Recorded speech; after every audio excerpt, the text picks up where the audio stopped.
उत्तराखंड में एक के बाद एक होते हेलीकॉप्टर हादसों ने हेली सेवाओं पर सवाल खड़े कर दिए हैं। बीते दिन केदारनाथ में हेलीकॉप्टर हादसे में 7 लोगों की मौत ने हेली कंपनियों को कटघरे में खड़ा कर दिया है, जो नियमों को ताक पर रखकर हेलीकॉप्टर का संचालन करती हैं। यात्रियों की परवाह किए बगैर हेलीकॉप्टर यात्रियों को लेकर ऐसे उड़ान भरते हैं मानो शहर में ऑटो में यात्रियों को ढोने का काम किया जा रहा हो। देखिए रिपोर्ट। केदारनाथ में हेलीकॉप्टर हादसा, 7 लोगों की मौत का कौन जिम्मेदार?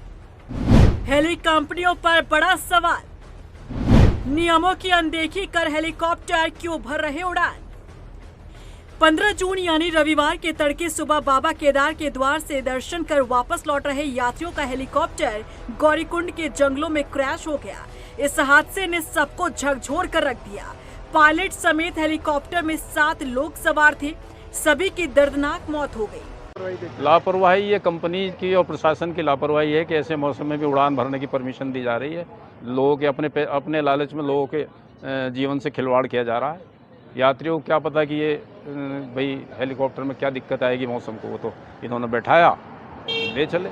इस हेलीकॉप्टर हादसे ने एक बार फिर से हेली सेवा और एविएशन कंपनियों पर सवाल खड़े कर दिए हैं। और ये हाल तब है जब बीते सप्ताह पहले ही केदारनाथ में हेलीकॉप्टर की सड़क पर हुई इमरजेंसी लैंडिंग को लेकर उत्तराखंड के मुख्यमंत्री पुष्कर सिंह धामी सख्ती दिखाते हुए एक्शन के निर्देश दिए थे।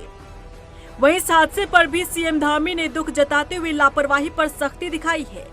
और साथ ही इनको गंभीरता से लेते हुए हमने तत्काल एक आपातकालीन बैठक बुलाई है और उस बैठक में निर्देश दिए हैं कि एक सख्त SOP बनाई जाए, जिसमें किसी भी कीमत पर जो हमारे DGCA के रूल हैं, मानक हैं, उनके मानकों के साथ किसी भी प्रकार का कोई भी ढिलाई न बरती जाए। और जो उच्च हिमालयी क्षेत्र हैं, उच्च हिमालयी क्षेत्रों में चलने वाले पायलटों को उसका अनुभव हो, ये एविएशन कंपनियां भी सुनिश्चित करें।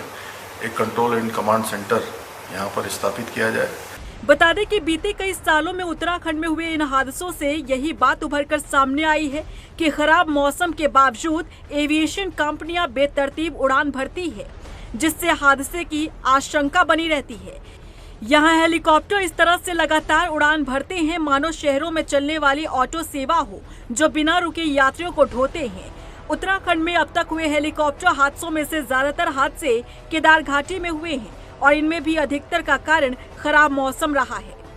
नहीं, अभी जैसे मैंने कहा कि इसकी जांच की सक्षम अथॉरिटी तो DGCA और AIB ही होते हैं और वही इसकी जांच करेंगे और कार्रवाई करेंगे।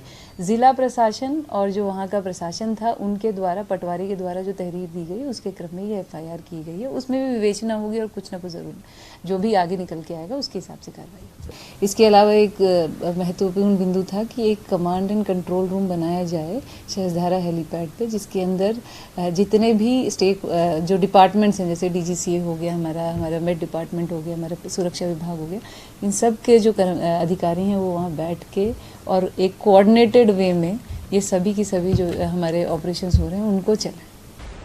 केदारनाथ में बीते हादसों पर यदि नजर डालें तो 7 जून 2025 को सड़क पर हेलीकॉप्टर की इमरजेंसी लैंडिंग करवाई गई। 8 मई 2025 को उत्तरकाशी में हेलीकॉप्टर क्रैश हुआ, जिसमें 6 लोगों की मौत हुई। 17 मई केदारनाथ में एयर एम्बुलेंस क्रैश हुआ। 24 मई 2024 को हेलीकॉप्टर की आपातकालीन लैंडिंग हुई। 18 अक्टूबर 2022 को आर्यन एविएशन हेलीकॉप्टर क्रैश हुआ, जिसमें 7 लोगों की मौत हुई। 23 सितंबर 2019 को हेलीकॉप्टर हादसा हुआ, जिसमें 6 यात्री सुरक्षित बचाए गए। बता दें कि केदारनाथ धाम के लिए गुप्तकाशी, फाटा, सिरसी सहित दूसरे जगहों से 9 एविएशन कंपनियां हेली सेवा देती हैं। इन सभी कंपनियों के हेलीकॉप्टर उड़ान के लिए रूट भी तय हैं, लेकिन ज्यादातर हेलीकॉप्टर फ्यूल और समय बचाने के लिए तय ऊंचाई से नीचे उड़ान भरते हैं। यहां तक कि गौरीकुंड और केदारनाथ के बीच संकरी घाटियों से होकर हेलीकॉप्टर जाते हैं, जबकि रामबाड़ा से आगे गरुड़ चट्टी और केदारनाथ के बीच घाटी में धुंध होती है, जिसके कारण विजिबिलिटी भी कम हो जाती है और अधिकतर बार हादसे की स्थिति पैदा हो जाती है।